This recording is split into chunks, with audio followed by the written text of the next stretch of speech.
That's what Blake Lehman, one of the Elkhart Four, says about decisions from the Court of Appeals of Indiana. Lehman, along with Levi Sparks and Anthony Sharp, lost their conviction appeals, but the court did say their sentences should be reduced. WSBT's James Fillmore is at the live desk right now. James, Lehman and Sharp were each sentenced to 55 years. Yeah, Rick, and Sparks was sentenced to 50 years, but the appeals court is ordering revised sentences that will be more like 45 years. Sparks' attorney says this sets the stage for going to the Indiana Supreme Court.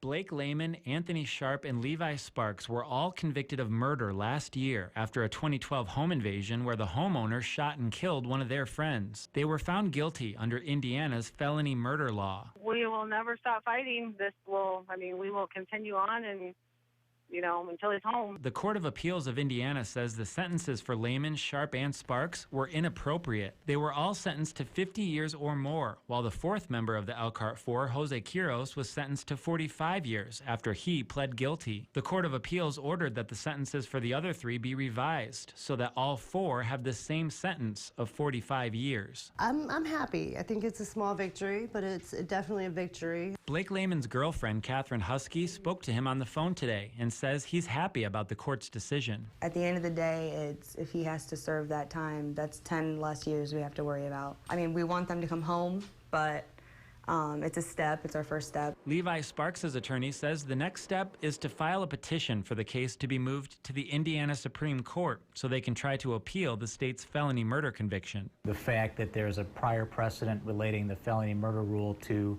the application of an accomplice killing, and our position is that that should not apply in the